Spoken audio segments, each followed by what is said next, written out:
Welcome back to a new episode of Governance this week, and we're talking about a digital euro. Maybe it's the first time you hear of it, or you wonder, why do we need it? What is it? Well, actually, we're going to delve into that today because the digital euro is very much on the drawing table of the European Central Bank and the European Commission. And we have an expert who can tell us all about it, and that's Maria Demertzis of Bruegel, but also a part-time professor here at the School of Transnational Governance on economic policy. So let's start with that first key question. What is this digital euro, and is it meant to replace cash or complement it?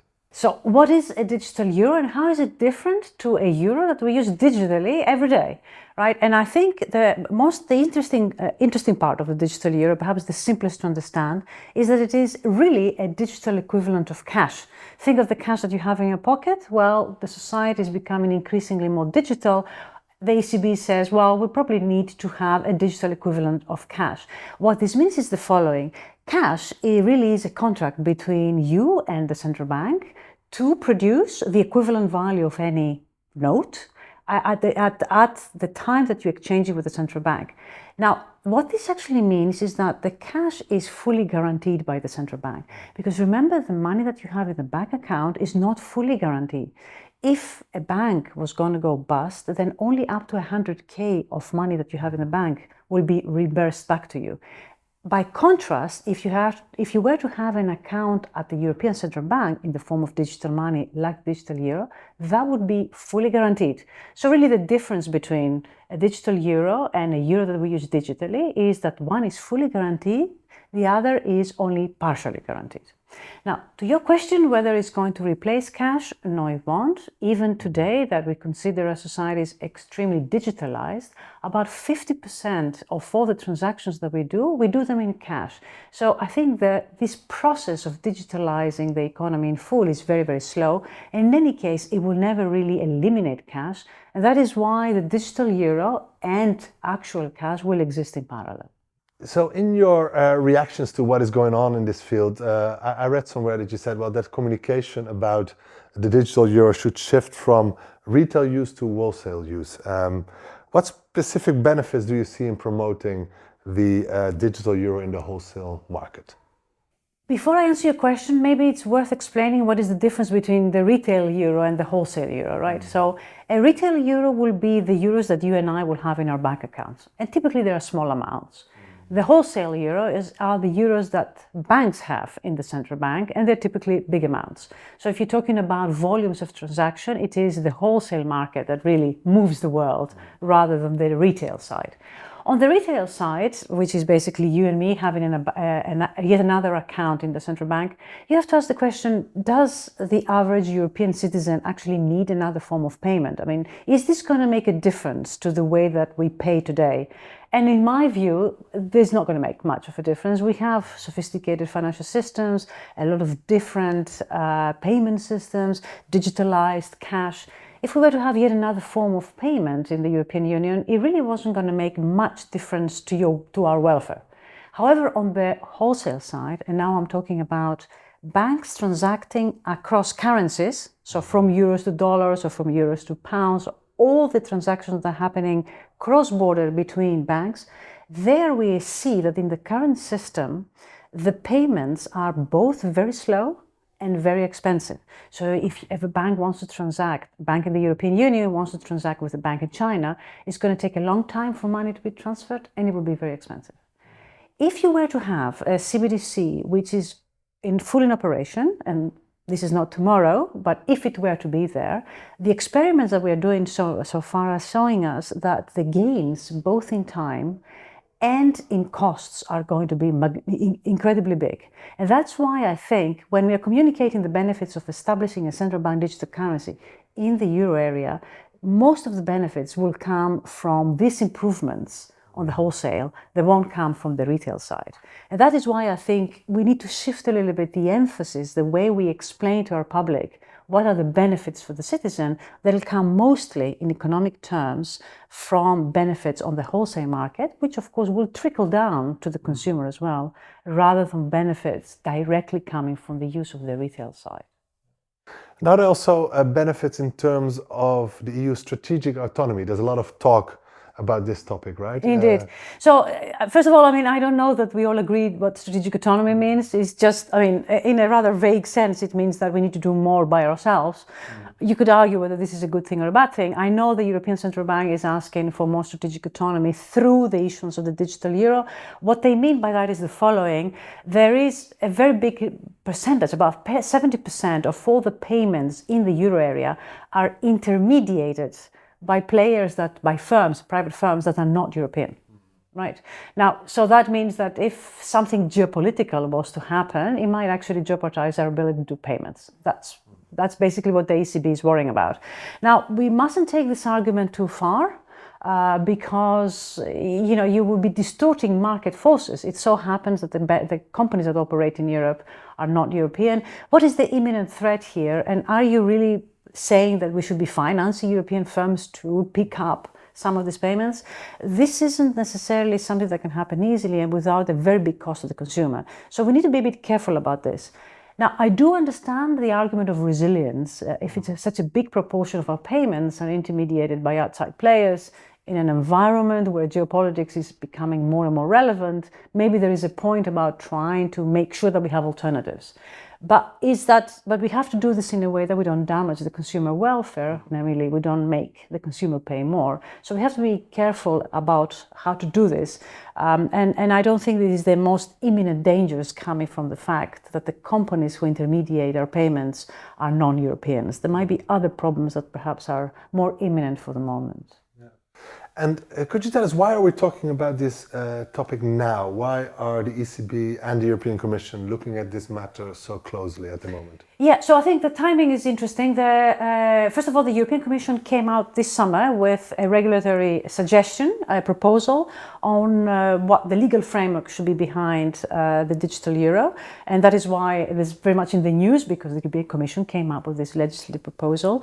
But beyond that, the big interesting inflection point where the interest on CBDCs, central bank digital currencies, really took off is after the time that the US and the euro area and the EU imposed sanctions on Russia.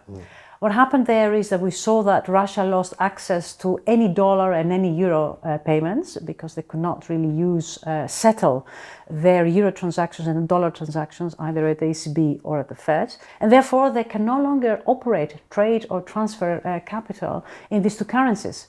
So the rest of the world realized that, sanctions actually mean, sanctions by these two big players, mean that we don't have access to capital markets, because most of the transactions globally, either in trade or in capital flows, happen in dollars or in euros. 80% of all transactions globally happen in these two currencies. If you impose financial sanctions, as we did on Russia, then they completely lose access to any trade. They cannot trade with anybody. So the CBDCs, once operational, and again I emphasize this isn't for tomorrow, but if they were to become operational, then they will bypass this problem. So they will still allow countries the ability to trade between them without having to access the two big global currencies.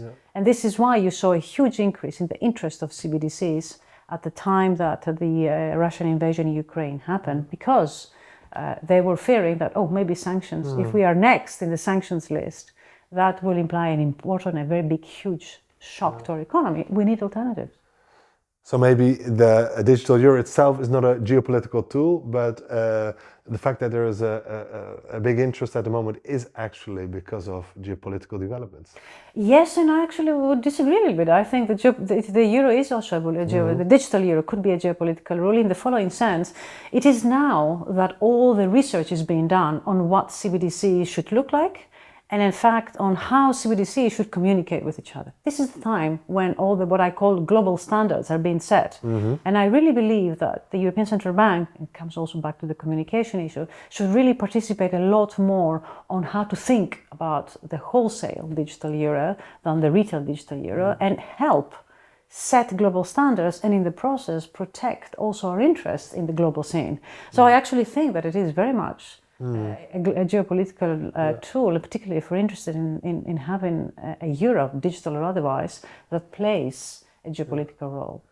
And do you think it can somehow make a difference in the relationship between the euro and the dollar if there is a successful implementation? It depends also on what the dollar does, right? I mean, I think that the US authorities are a little bit further behind in their thinking about the digital dollar, which would be the equivalent, than the European authorities are. I think in the euro area we've made a lot more progress in understanding what we would like from the digital euro, in particular the technological choices that we have to make and how we should be private, anonymous, all these things that are of relevance here. But I also think that it is the US that has got most to lose, because remember, 50% of all transactions globally are being done in dollar terms. If for some reason countries switch to CBDCs, when and if they're operational, it is the dollar that will suffer the biggest changes, because they are the ones that are the predominant leader right now. The euro is a distant second, so therefore also it has something to lose, but much less by comparison to the dollar. So I think that's an important argument why we should be participating in this discussion. So what are the next steps to watch, Maria, on this? What's going to happen next? So I think, as I said, the European Commission has put in a legislative proposal that still needs to go through discussions at the European Council and European Parliament, I presume, and then we have to legislate. They won't happen before the June elections, so it will go into the next legislative cycle. We've heard the European Commissioner, Mrs. McGuinness, saying that it won't happen now because we need to have long and important discussions about what we want from the digital euro. So we need to wait for the next legislative cycle for this to become a reality, at least on the legislative side. But between now and then, the European Central Bank is going into the next phase, which is they will be investigating how this should be set up, so they are ready when and if this becomes reality to actually launch this. But I don't think this will happen for the next at least 2 years before the decision is being taken to actually proceed with implementing the digital euro. So a lot could happen then. And in any case, for the digital euro to be really operational outside our borders, by that I mean we can transact with other currencies, we need for the rest of the world to actually advance in this sense as well. And that's not, I think, something that can happen very fast. I don't envisage the next 5 to 10 years seeing cross-border digital currencies operating with each other. But I certainly think that this is the direction of travel. And it is now that we have the time, namely to respond without being in a crisis, it's good to experiment with how to solve something that we know will become a reality, and in the process make sure that we actually protect our own interests in whichever way we can by helping design it. As a concluding thought, maybe, how big of a dossier is the digital euro if you look at everything that's going on in the world of European finance and economic policy? If for people to understand, where would you position this? It's quite an interesting thing, an interesting question actually. I would argue that in the current form, the retail digital euro isn't something to write home about. By that I mean that, let's suppose it was in operation tomorrow, and let's suppose it existed. You and I probably won't sense much of a difference. I think as a background agenda is important to have it though, because as I said, this is the direction of travel. So in that respect, I think I would de-emphasize probably the relevance of the digital euro in the current scope of so many things that are going on.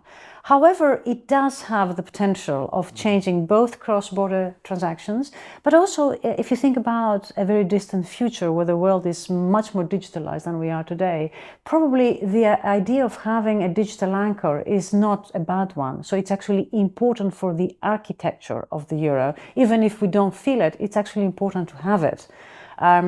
That's I would argue then that again that increases the legitimacy of what we're doing.